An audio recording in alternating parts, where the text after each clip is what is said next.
Bihar Mithila news में आपका स्वागत है। मैं हूं मनोज।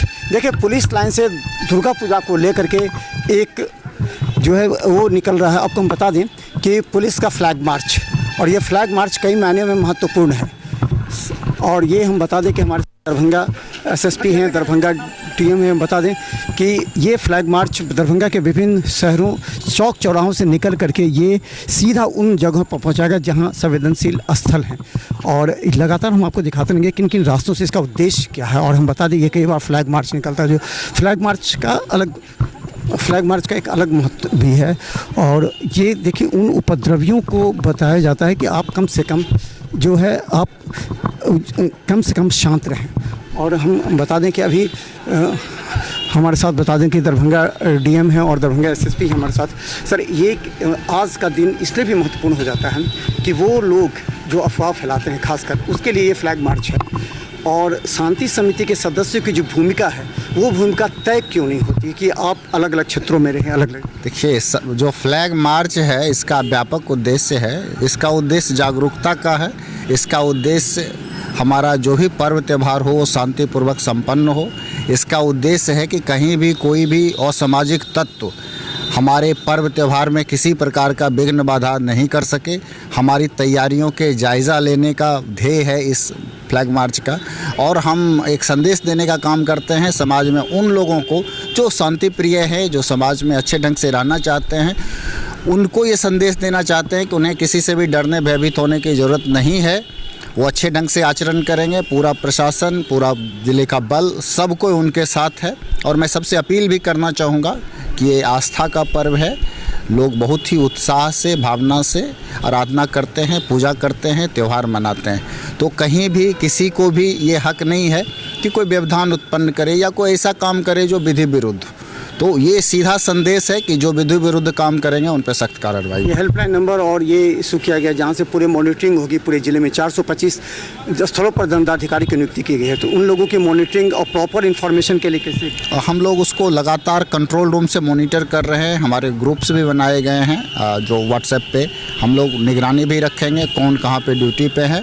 और पल पल की खबर आए इसके लिए हम लोग जहाँ भी ज़रूरत होगा सीसीटीवी कैमरा, वीडियोग्राफर, ड्रोन और ऊंचे स्थलों पे हम लोग कुछ अपना जो आसूचना का तंत्र रहता है, शादी वर्दी में, सादे कपड़ों में या वर्दी में, जहाँ जैसी आवश्यकता होगी स्ट्रेटेजी के हिसाब से हम लोग करेंगे। सर, खासकर ये देखा जा रहा है कि जो शांति समिति, पूजा समिति, दोनों के बीच और पुलिस के बीच पूरा कोऑर्डिनेशन होना चाहिए। तो वो कोऑर्डिनेशन के लिए किसको बनाया गया बीच में जो पूरी तरह देखिए, थानाध्यक्ष भी करते हैं और हमारा अनुमंडल पुलिस पदाधिकारी, अनुमंडल पदाधिकारी जो एसडीओ साहब है, ये मेन हमारा कड़ी है कि बीच में ये लोग बात भी करते हैं, हम लोग भी बात करते हैं। व्हाट्सएप ग्रुप बनाया हुआ है, पब्लिक का भी मोहल्ला पीस कमेटी मीटिंग समिति बनाया उनका है, इवन जिला समिति का है। और थाना में जो बना है थाना लेवल पे तो बना ही है और अनुमंडल स्तर पे भी बना है।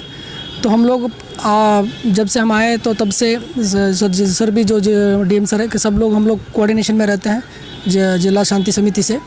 और हम लोग जिला शांति समिति बैठक भी हो गया, वो लोग भी तैयार है कि इस बार लास्ट ईयर भी वो लोग घूमे थे पंडाल। इस बार भी वो लोगों को जिम्मेदारी दिया गया, तय किया गया कि कौन कौन मूर्ति उनका जिम्मेदारी है, कहाँ उनको नज़र रखना है। कुछ उस टाइप का समस्या होता है तो हम लोगों को अवगत कराने के लिए उनको बताया गया है। कई जगह ये देखा जाता है कि फीडबैक जो थाना प्रभारी होते हैं या जो स्थानीय वहाँ पर पुलिस तैनात होती है, वो फीडबैक नहीं दे पाते हैं। बाद में जब मामला कुछ गर्म होता है तब जाकर के वो एक्टिव होते हैं, तब आप तक सूचना पहुँचती है। तो इस सूचना को मजबूत करने के लिए तुरंत आप तक पहुँचे, उसके लिए नहीं, आजकल तो व्हाट्सएप है, वीडियो कॉलिंग भी है और व्हाट्सएप कॉलिंग भी है, सब तो सूचना आ ही जाता है। तुरंत सूचना मिल जाता है कि हमारा पुलिस पदाधिकारी, मजिस्ट्रेट और इवन सीनियर ऑफिसर सब लोग एक्टिव रहते हैं। हमारा बाइक पेट्रोलिंग भी हम लोग दे रहे हैं। जैसे ही सूचना मिलता है तो तुरंत हम लोग एक्टिव भी होते हैं और तुरंत वहाँ पुलिस पहुँच के उसको समाधान भी किया जाता है। त्यौहार के मद्देनज़र हम लोग शहर में फ्लैग मार्च के माध्यम से संदेश दे रहे हैं कि हम लोग दुर्गा पूजा शांतिपूर्वक मनाएंगे। और हम लोगों की जो तैयारी है हर जगह पे सुरक्षा के मद्देनज़र, उसको हम लोग पुख्ता रूप से क्रियान्वयन में दिलाएंगे। हम लोगों का जो एसपी साहब का भी एक ग्रुप है और हम लोगों का जनसंपर्क पदाधिकारी का भी ग्रुप है।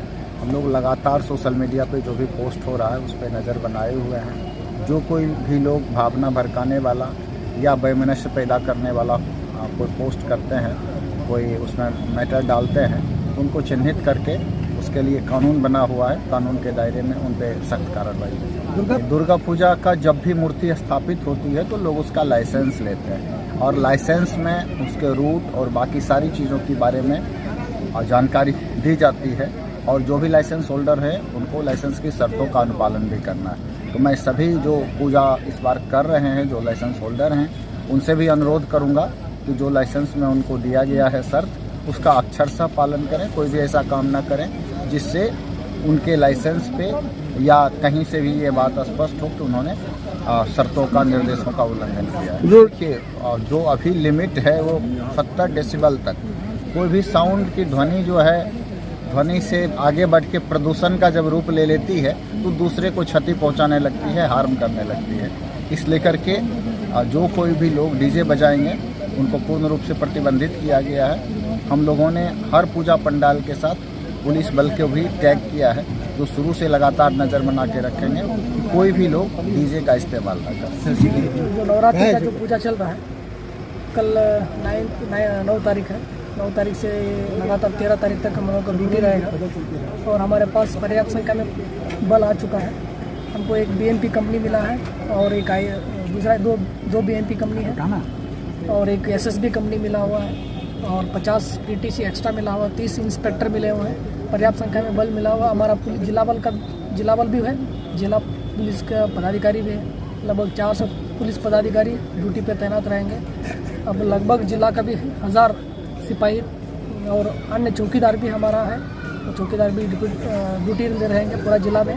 और अभी हम लोग फ्लैग मार्च निकल रहे हैं यहाँ से, जो सेंसिटिव एरियाज़ है सारा घूमते हुए, कि हम लोग ये संदेश देना चाहते हैं कि शांतिपूर्वक पर्व मनाएं और हमारा नज़र असामाजिक तत्व के ऊपर है और जो भी गड़बड़ी करेंगे और कुछ बदमाशी करेंगे उनके ऊपर FIR दर्ज करके सख्ती से कानूनी कार्रवाई किया जाएगा। ये यहाँ से हम लोग निकलेंगे अभी ये नाका नंबर 5 टावर चौक से फिर हम लोग कैदराबाद से बाज़ार समिति होते हुए रेलवे स्टेशन से होते हुए हम लोग दोनार चौक होते आएंगे। वहाँ हम लोग CCTV लगाएंगे और ड्रोन्स भी यूज़ कर रहे हैं हम लोग और कुछ सादे लिबास में हमारा पुलिस भी बल भी घूम रहे हैं। आज फाइनल करके हम लोगों को देंगे। यातायात का प्लानिंग ये लोग लगभग कर चुका है और जैसे ही आपका पूरा कंप्लीट हो जाएगा तो आपको हम लोग प्रेस के माध्यम से जनता को हम लोग इंटीमेट कर देंगे। वहाँ पुलिस का तैनाती रहेगा, हम लोग ट्रैफिक थाना भी घूमते रहेंगे, वहाँ जो भी ट्रैफिक समस्या होगा हम लोग निदान करेंगे। किस तरह फ्लैग मार्च ये निकल रहा है, पूरे पुलिस बल हैं यहाँ से और ये दरभंगा के मुख्य सड़कों पर और ख़ासकर उन जगहों से गुजरेगी जहाँ संवेदनशील इलाका है और ख़ासकर उन उपद्रवियों को ये संदेश दिया जा रहा है कि आप खामोश रहें, शांत रहें, किसी भी तरह का कोई डिस्टर्बेंस, अफवाह फैलाने का प्रयास न करें। ये तमाम पुलिस के जवान दरभंगा के विभिन्न चौक चौराहों से होते हुए निकलते हुए गुजरेंगे। पूजा समिति को विश्वास दिलाएंगे कि पूजा समिति अपने उत्तरदायित्व का निर्वहन करे। उन तमाम लोगों को जो अफवाह फैलाते हैं ताकि माहौल गर्म ना हो, उस माहौल को शांत करने के उद्देश्य से भी ये फ्लैग मार्च दरभंगा DM और SSP की निगरानी में निकला है। देखिए उनके पीछे ये गाड़ियाँ निकल रही हैं, ये गाड़ियाँ जा रही हैं। ये एक साथ देखिए इतनी जो गाड़ियाँ हैं वो तमाम सारे अधिकारी, सारे थाना पर अलग अलग थाना की गाड़ियों के साथ ये काफिला जो SDPO हैं उनका है।